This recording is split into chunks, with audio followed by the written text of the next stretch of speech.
walk into a torture room strangely missing the real Jersey. Because remember, he says that the only people in the room are E and P and Fossen, the victim, and him.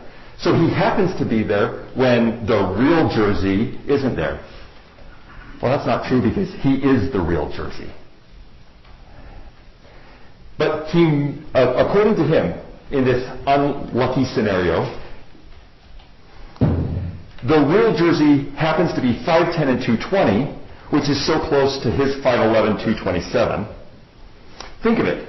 Two Jerseys. Two men that go by Jersey in the same hotel room on the same night, passing like ships that don't see each other, and amazingly they look like twins. So he must be the most unlucky person ever.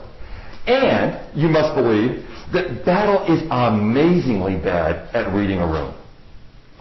Because he walks into in the middle of that hellhole torture scene, he's there for minutes, and he walks out thinking, whew, that's some strange homosexual shit. That is unreasonable. It's unfathomable after seeing a taser and the facial beatings. It's unfathomable that someone could walk out and think that that was consensual. It's unfathomable. But you'd have to believe that for him not to be Jersey. 3, Battle either has invisibility powers or he is Flash Gordon. Because he is nowhere, well, assuming he's not the real Jersey, he's nowhere on the surveillance video. This isn't about Dana Radford. You have every right to watch every second of that video and you can take it.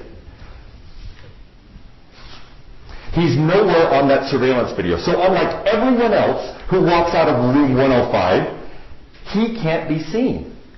Or maybe it was in that 1 second clip that defense counsel showed us. We waited so long to watch between 20:51:16 and then it jumped to 20:51:18. Did he make it? Remember, he says to Detective Flores that he walks all the way out to the front and he leaves on the street from the front.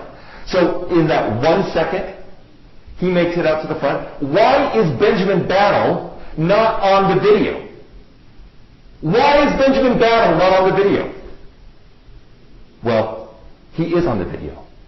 He's Jersey in the video. There are only 5 people who walk in and out of room 105 between the time that the torture starts and when it stops. Or actually, there's only one. There's 2 people that walk in and out, but there's only 5 possibilities because of who's come in and who's come out. When Letterman walks in, who Collins says is Ernest Bright, when he walks in, there's the 3 people inside. That puts 4. That's when the torture starts. The only other people to walk in and out during that time period, watch it on the video, are Battle a few times, and when Fossen goes out for a 5-minute time period. There is no other way. There's no other possibility. So the video surveillance alone, watch it. Watch that hour and a half. There is no other person that walks in there. Battle says he walks in there.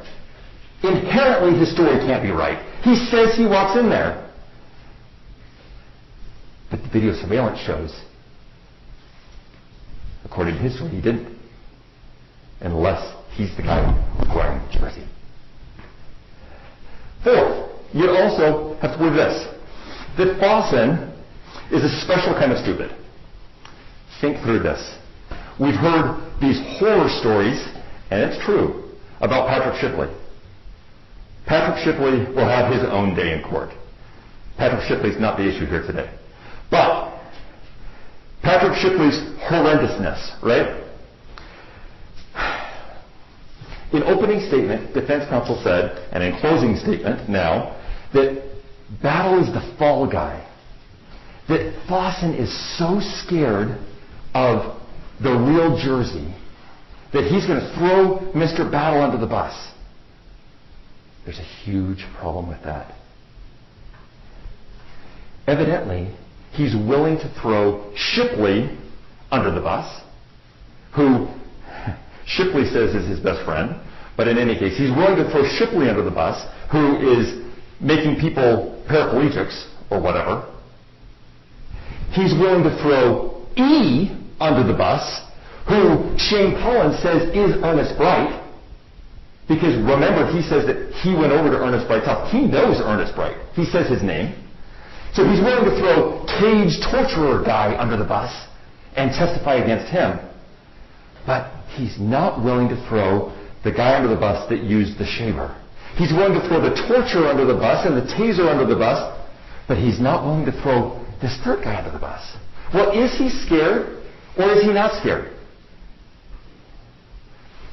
He's scared, but he's scared for himself.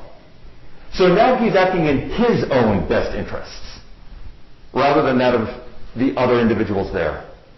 Why would he correctly identify two people and falsely identify the third? Be willing to testify, as he said, against Shipley and E, but go after, set an elaborate trap that just, there happened to be two jerseys. And the second jersey just happened to be there for a 5-minute time period in the room and just got unlucky.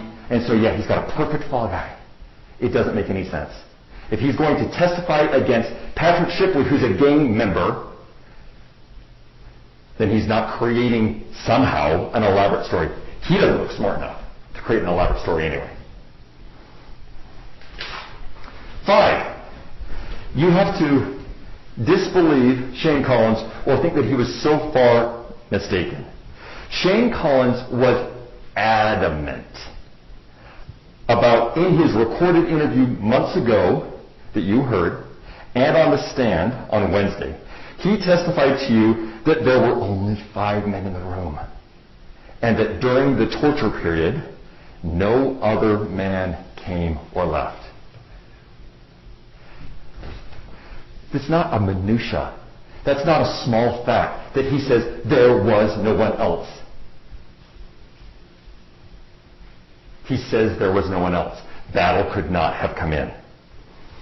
He says that everyone in the room, specifically, he says everyone in the room was torturing him. I asked, was anyone not participating? No, he said. There were no innocent bystanders. And 6, as we've discussed, you have to disbelieve Dana Redford. Either she was grossly negligent or she was lying, for she testified that after studying the video from 2:30 on, and without knowing the facts of this case, she followed everyone in and out of the room of 105, and you can too, by the way, and they were all accounted for. Now, think how well this video surveillance matches with what Shane Collins' story about P and Foxtrot being there with him was. That the two were there when Shane arrived, that they were there for some period of time, that then Letterman came, then E came, that the torture began. It was soon thereafter that Jersey came and Jersey left, going and coming back, and that Jersey left just before security came, in fact 6 minutes before security came. If you have any doubts about her work, you can watch it yourself, the entire video. It's in evidence, and it will verify her every word. If the other elements have been proven, if you can't believe in twin jerseys coincidentally being in the same room without actually seeing each other, then Battle is guilty. Or if you don't believe it's reasonable that Battle could walk into a group of men beating and tasing another and walk away thinking it's just consensual sex, then Battle is guilty. If you don't believe that Battle could cross the parking lot in 1 second, that it cuts between two clips, then Jersey, Battle is guilty. If you can't understand or believe why Fossen would snitch on Patrick Shipley, the dangerous Patrick Shipley, and snitch on Ernest Bright, the kid torturer, evidently, but is willing to do that the other way with Battle, then Battle is guilty. Why would he say the truth about two people and a lie about the third, the scariest ones? Or if you believe that that there was no innocent bystanders, if you believe Collins, that there were no innocent bystanders,